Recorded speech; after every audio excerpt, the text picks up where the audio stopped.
شب برات اور اس کی فضیلت۔ اللہ رب العزت کی رحمت و بخشش کے دروازے یوں تو ہر وقت اپنے بندوں کے لیے کھلے رہتے ہیں، مگر پھر بھی رب کریم کی سال بھر میں رحمت و مغفرت کا یہ عالم کہ ناتواں مخلوق پر کرم نوازیوں کے دریا بہانے اور بندوں کی خطاؤں گناہوں کی مغفرت اور خصوصی انعامات سے نوازنے کے لیے کچھ دنوں کو خاص برکت و فضیلت عطا فرمائی، جن میں رب کریم اپنی شان کریمی کے ساتھ گناہگار بندوں کو بخشش و مغفرت کی خلعت سے سرفراز فرماتا ہے۔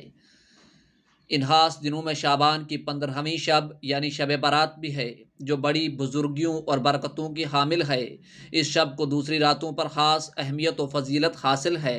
یہ نزول رحمت کی رات ہے، برکت و مغفرت والی رات ہے۔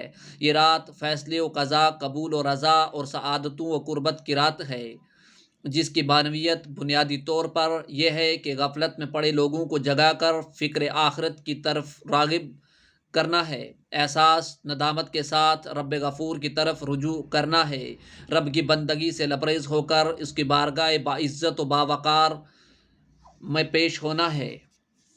رشتہ عبودیت کو استوار کرنے کی سعی جمیل ہے۔ زندگی کی پریشانیوں سے خلاصی کی دعائیں کی جاتی ہیں اور بھٹکے ہوئے لوگوں کو درد مولا کی طرف لانے کی کوشش کی جاتی ہے۔ اہل سنت و جماعت ہمیشہ اس رات کو خاص اہمیت دیتے ہیں۔ اس رات کثرت سے استغفار و قیام و نوافل کا اہتمام حضور صلی اللہ علیہ وآلہ وسلم کے معمولات میں سے تھا۔ آپ کی سنت مبارکہ کی اتباع میں یہی معمولات صحابہ اکرام، تابعین و تابع تابعین اور ائمہ سلف الصالحین بھی ہمیشہ سے رہے ہیں اور آج تک تسلسل کے ساتھ چلے آ رہے ہیں۔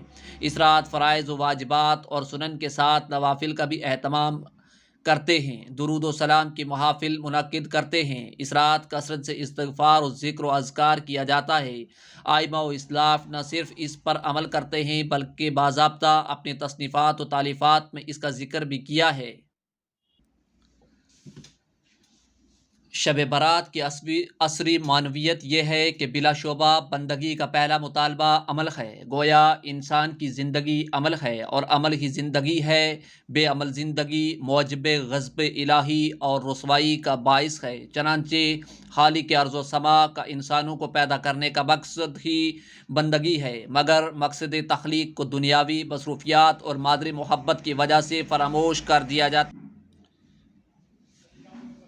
شب برات اسی فراموشی کی بھرپائی کے طور پر بابرکت دن بن کر آیا ہے، جس میں احساس بندگی کو اجاگر کرنا کیا جاتا ہے، کیونکہ جب خدا کی بندگی کا احساس انسانوں کا احاطہ کر لیتی ہے تو اس کی طرز حیات، رہن سہن، اٹھنا بیٹھنا، الغرض زندگی کا ہر لمحہ عبادت بن جاتا ہے۔ اسی احساس کو زندہ کرنے کے لیے اس خاص شب کا اہتمام کیا جاتا ہے۔ شب برات کی معنویت اسی طور سے معلوم ہوتی ہے کہ ایمان کے بعد عمل بہت ضروری ہے۔ بغیر عمل کے ایمان شجر بلا ثمر ہے۔ اسی وجہ سے اعمال کی تحریک و تقویت میں شب برات بہت ہی اہم ہے۔ گویا کہ شب برات امت مسلمہ کے لیے اعمال میں حرکت و نشاط اور بہتر تبدیلی کا پروانہ ہے، جس کی وجہ سے شب برات کو شب شک یعنی پروانہ نجات بھی کہا گیا ہے۔ تو شب برات کا پیغام امت مسلمہ کے نام یہ ہے کہ اس رات کثرت سے ذکر الہی کرے، جب رب کی بارگاہ میں آنسو بہائے اور خود کے لیے اعمال صالحہ کی توفیق کے لیے دعا بھی کرے۔ گویا شب برات اعمال صالحہ اور تصحیح اعمال کی جانب بہترین رہنمائی ہے۔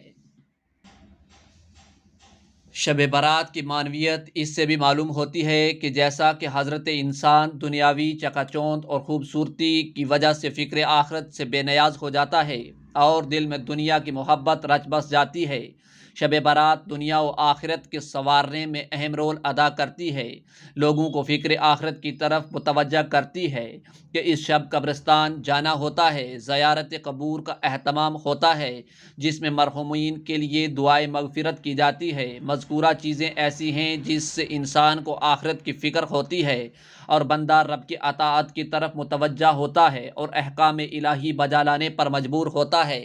تو شب برات کی آمد کا مطلب یہ ہوا کہ بندہ ہمہ وقت فکر آخرت کو ملحوظ رکھے اور احتسابی کیفیت کو مد نظر رکھے۔ شب برات کی معنویت اسی طور پر بھی سمجھ میں آتی ہے کہ یہ رات بخشش و مغفرت کی رات ہے۔ اس کو اس طرح سمجھیں کہ شب کا معنی رات اور برات کا معنی نجات، تو شب برات کا مطلب ہوا گناہوں سے نجات کی رات۔ سادہ لفظوں میں کہا جائے کہ اس شب کا استقبال اس طرح سے کرے کہ زندگی احکام الہی کی تابع ہو جائے، زندگی اسوہ رسول صلی اللہ علیہ وسلم کی سانچے میں ڈھل جائے، تاکہ اس شب کی برکت و فیضان سے رب غفور ہمارے گناہوں کو بخش دے، ہماری خطاؤں کو معاف کر دے۔ واضح ہو کہ یہ شب برات رحمت و برکت اور مغفرت والی شب ہے۔